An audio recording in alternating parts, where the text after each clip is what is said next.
stratégique de notre pays dans la mesure où vous avez tous entendu ces derniers jours dans la presse notre camarade Pape Samba Mboup dire clairement que M. Abdoulaye Wade pourrait assurer un gouvernement de transition. Et qui parle de gouvernement de transition parle d'instabilité. Certains d'entre eux disent également que si le non ne passe pas, ils vont imposer le président Macky Sall à aller vers une démission. Donc entre celui, c'est-à-dire le président Macky Sall et la mouvance présidentielle qui aujourd'hui nous propose 15 points de réforme qui contribuent à la bonne gouvernance, à la consolidation de la démocratie, au développement du pays, au renforcement des droits des femmes, quant au patrimoine foncier, quant à la répartition des ressources naturelles, mais par-dessus tout, qui consolide également le pouvoir du chef de l'opposition aujourd'hui. Je crois que ces réformes doivent être votées massivement. Le oui doit être voté massivement.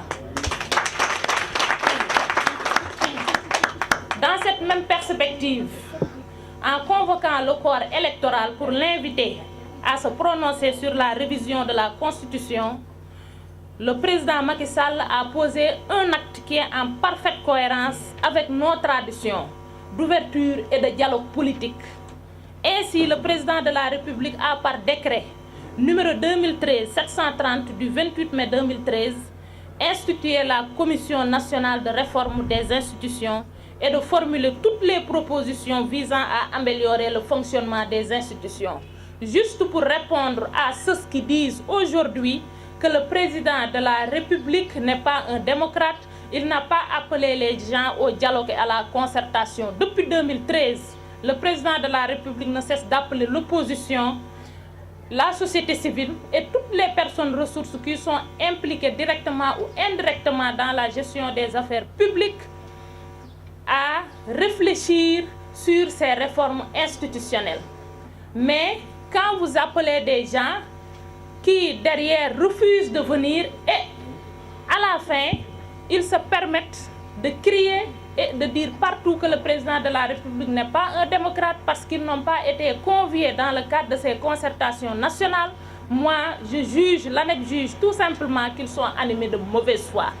Le président de la République était dans une dynamique de concertation et s'inscrit toujours dans cette dynamique de concertation.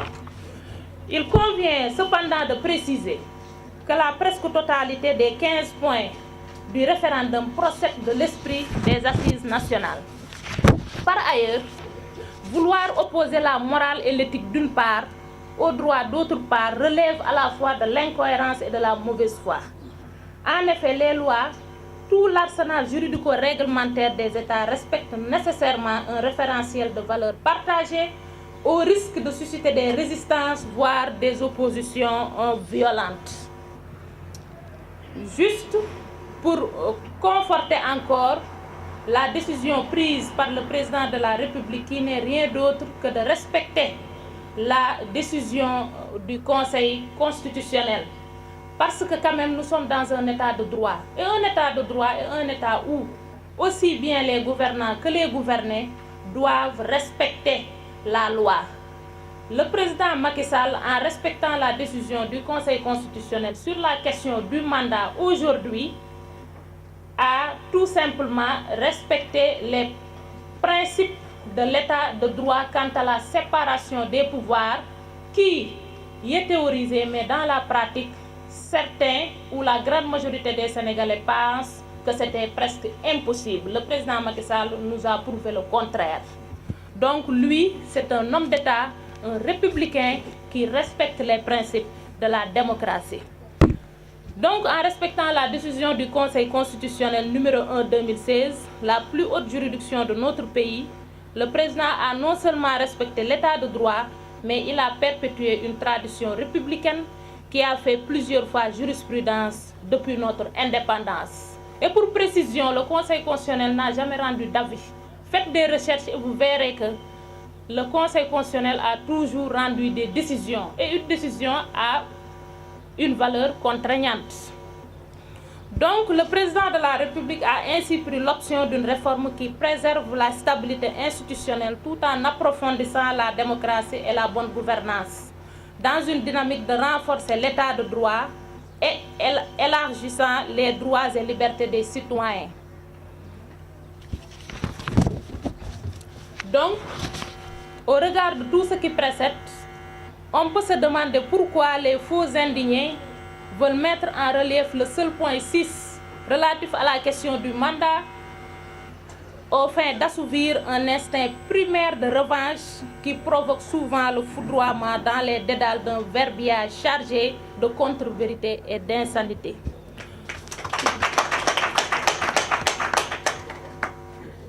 Comment comprendre qu'on veuille s'opposer aux candidatures indépendantes après les avoir réclamées pendant de si longues années? Ça pose problème. Ça renvoie également à la question de la mauvaise foi. L'alinéa 2 de l'article 92 de la Constitution dispose: les décisions du Conseil constitutionnel ne sont susceptibles d'aucune voie de recours. Elles s'imposent au pouvoir public et à toutes les autorités administratives et juridictionnelles. Cela étant, il est difficile de suivre la logique de ceux qui, en 2001, ont proféré des menaces publiques à l'endroit du Conseil constitutionnel, qui avait dit le droit en interdisant au président de la République en exercice de mettre son image sur un document électoral des élections législatives.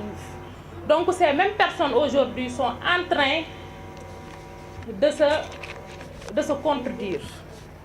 L'autre observation qu'on est en droit de formuler est la suivante. Si le président de la République pouvait réduire son mandat en ignorant la décision du Conseil constitutionnel, de la même manière, il pourrait allonger de son mandat. Donc, en définitive, l'article 27 alinéa 2 de la Constitution règle le problème du mandat parce que présentement, le cas du oui est en train de dire que si le oui l'emporte, le président pourrait se prévaloir d'un troisième mandat, ce qui est totalement faux. L'article 27 alinéa 2 dit clairement à ces termes que nul ne peut exercer plus de 2 mandats consécutifs. Donc, en définitive, l'ANEP félicite le président Macky Sall, qui, avec hauteur, a fait le choix, qui, en homme d'État, cadre avec l'intérêt général, c'est-à-dire la consolidation de notre démocratie. C'est la raison pour laquelle tous les patriotes doivent appeler les populations à voter pour un oui massif lors du référendum du 20 mars 2016. Donc nous appelons tout le monde à voter pour le oui massif. Merci.